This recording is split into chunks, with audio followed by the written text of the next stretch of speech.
pozdravljeni. Čas je za nogomet. Sliko smo v Domžalah, kjer se bo kmalu začela prva tekma 21. kroga prve slovenske nogometne lige Telemach. V športnem parku ob Kamniški Bistrici se bodo pomerili nogometaši Domžal in Sežanskega Tabora. Danes verjetno pogreša partnerja v napadu Georgijeviča. Jakupovič, strelja Jakupoviča, močan poizkus in kakšni obrambi Koprivca, ni še konec. Ostaja pri zidu 0:0. Senijad Ibričić podaja pred vrata, dobra žoga, ampak vnovič Jan Koprivec. Priložnost torej za Tabor, da zapreti iz prekinitve. Ilenič je v prostem, je v živem zidu.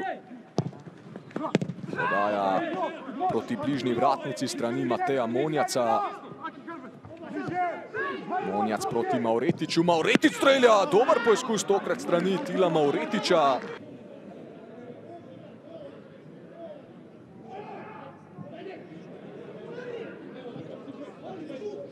Koderman se lepo vključil naprej, vid Koderman, krasna poteza Kodermana, še vedno Koderman, ki strelja in gol!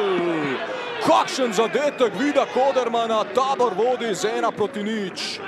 Drugi zadetek Kodermana v tej sezoni prve slovenske nogometne lige, prvi seveda za Sežanski Tabor. In že tako dobro predstavo je zdaj osvetlil in definiral tudi zadetkom. Tole je bil zares pravi golaso. Koderman je zaključil, kot da je do potankosti izšolan za zaključke. Poglejte zdaj še enkrat, takole je dobil žogo, kakšnih 30 metrov od vrat Mulaliča, potem pa zavrtel Ileniča. Slabo postavljen pri tej obrambni akciji, to da je vse skupaj popravil Til Mavretič. Žoga za Stančiča, v priložnost za Tabor in vendarle ne bo zadetka, Karič odbija na golovi črti. Zdaj pa se zdi, da so Domžalčani precej padli in tole je nov obetava napad za Tabor. Na desni strani ima Bongungi veliko prostora, podaja za Bongungija. Tole bi lahko bilo nevarno, to da brani Koprivec po strelu Monjaca, kjer se zdaj za izvedbo kota pripravlja Ibričić, podaja pred vrata. Tole bi lahko bilo nevarno, to da žoga je zletela prek vrat Jana Koprivca. Radomlje si delijo pravzaprav 8. mesto. No, zdaj pa priložnost za Domžale, tu je Juril. Juril bo streljal, žoga je v mreži, to da v prepovedanem položaju je bil Juril, kot smo lahko tudi sklepali. Vse skupaj bodo še enkrat preverili v sobi za VAR. Mavretič, napaka Mavretiča. Mavretič že ima rumeni karton, zdaj bi pravzaprav moral pasti Pišek. Če bi Pišek padel, potem mislim, da bi bil Mavretič izključen, ampak pravzaprav neumna poteza Piška. Zdaj Ibričić verjetno dopoveduje Matoši, da Mavretič že ima rumeni karton. Naj povem, da drugi rumeni karton ni v domeni VAR-a, tako da te odločitve ne morejo spremeniti. Poglejte zdaj še enkrat. To je seveda čisti rumeni karton, no vendarle pa bo Mavretič izključen po ogledu oziroma po posvetu Matoše stranskim sodnikom. Naj še enkrat povem, to ni v domeni VAR-a, pregledovanje drugega rumenega kartona. Matoša se je posvetoval s svojim pomočnikom ob strani in podaja pred vrata, priložnost in gol! Gol za Domžale, 1:1. Domžalčani z igralcem več, torej do zadetka. Zmeda pred vrati Jana Koprivca, žoga pa je zletela v mrežo. Ristić je tam želel posredovati na golovi črti, toda neuspešno in kapitulirala je obramba Tabora. Poglejmo še enkrat, Ibričić je podal avtogol Grobrija Dukoreja, tam je skušal Briški preprečiti najhujše, toda neuspešno.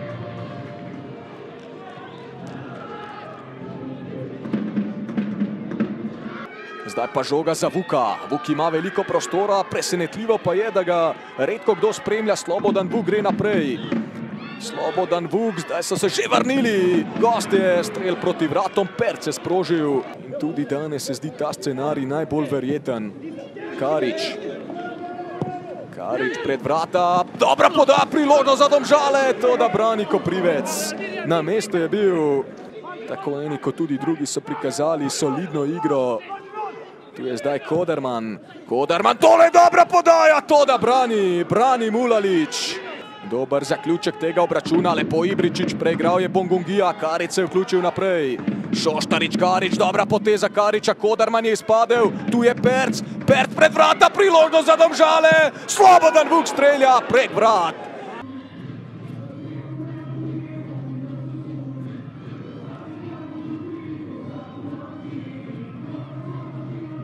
Dejan Đuranović, v tekmo ste krenili zelo agresivno, so bila to vaša navodila, vaše zamisli? Ma dobro, želja je normalno, da za dobro igro, za dinamično, agresivno in cilj nam je bil, da odigramo dobro tekmo, da smo imeli vse 3 točke, tako smo tudi krenili v tekmo. Mislim, da smo si v prvem delu kar priigrali priložnosti, iz katerih bi lahko zadeli. Na drugi strani smo iz nekega nesporazuma napake dovolili gostom, da so povedali in potem so oni dejansko bili v prednosti, ampak smo ustrajali in fantom čestitke za ustrajnost, za hotenje. Priigrali smo si kar lepo število priložnosti, nismo izkoristili, uspelo nam izenačiti, za zmago je bilo pač premalo. Torej, izpostavili ste, da ste zapravili precej priložnosti, kako torej izboljšati realizacijo na prihodnjih tekmah? Ja.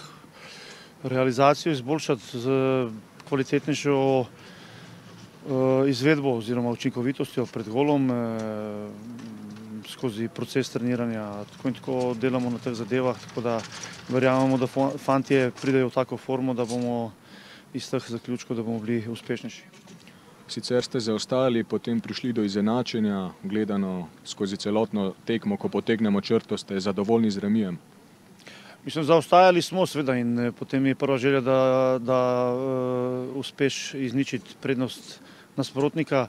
Potem smo v zaključku tekme imeli igralca več in iskali ta drugi zadetek za zmago. Ni nam uspelo, kot sem rekel, zadovoljen sem s to vztrajnostjo, hotenjem, tudi z ustvarjenimi priložnostmi. Seveda rezultatsko pa nikakor nismo zadovoljni, kajti želeli smo vse 3 točke. Je pa res, da tako tekmo lahko tudi izgubiš. Tabor se je pokazal kot ena čvrsta, agresivna, nevarna ekipa in tudi oni so imeli priložnosti, s katerimi bi lahko že tekmo zaključili oziroma tudi na koncu nas za naše neizkoriščene priložnosti kaznovali. Tako da to je nogomet, na koncu se tako zaključi in čestitke Taboru in mojim fantom tudi. Najlepša hvala. Hvala. Dušan Kosić, Domžalčani so danes kar agresivno krenili v tekmo, nekaj časa ste potrebovali, da ste vzpostavili ravnoteže na zelenici, vas je morebiti začetni pritisk tekmeca presenetil? Ne, sej Domžale imajo dobro ekipo, trpeli smo na začetku tekme, dokler nismo prišli nekako v igro, uspeli smo zadeti. Trda tekma, agresivna,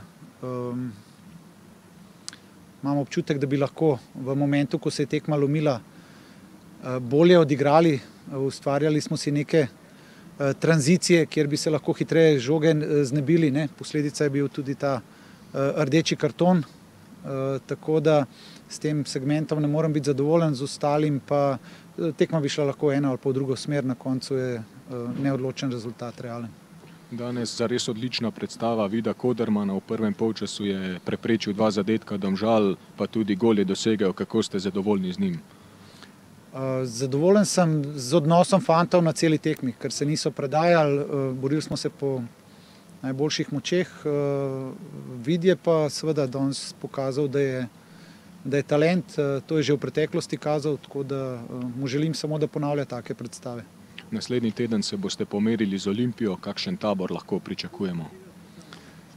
Podoben kot danes, želimo biti ekipni, želimo biti skupaj, želimo biti učinkoviti in bo treba, če bomo hoteli zmagati, te priložnosti, ki si jih ustvarjamo, izkoristiti in gremo dalje, prvenstvo je še dolgo. Najlepša hvala. Hvala. Benjamin, remi s Taborom, sicer ste zaostali, potem ste prišli do izenačenja, ste verjeli, da lahko pridete do popolnega preobrata? Ja, seveda, mi smo že pred samo tekmo odkrito napadali 3 točke. Mislim, da se je to tudi pokazalo od prve minute, ko smo v prvih 10 minutah prišli v 3 res zelo lepe situacije. Nažalost nismo zadeli, iz naše napake v prvem polčasu smo prejeli gol. V drugem polčasu smo šli samo z eno željo po preobratu Mislim, da smo cel drugi polčas dobro igrali, dobro stali na igrišču, na koncu smo imeli še celo igralca več, ampak nažalost se ni šlo. Najlepša hvala. Hvala. Erik, remi z Domžalami, kako ste videli tekmo in ste z izplenom zadovoljni? Ja, po prvem polčasu smo imeli prednost enega zadetka, drugi polčas mogoče začeli malo preslabo, ampak kljub temu imeli dovolj priložnosti, da bi lahko rezultat povišali na 2-0. Verjamem, da je pol se tekma zapeljala v drugo stran. Potem izključitev, ki nas je v bistvu pomaknila v obrambo in ta, dajmo reči, nesrečen gol. Na koncu mislim, da je izenačen rezultat realen, ampak ne morem se znebiti občutka, da bi si mogoče lahko ustvarili več. Najlepša hvala. Hvala.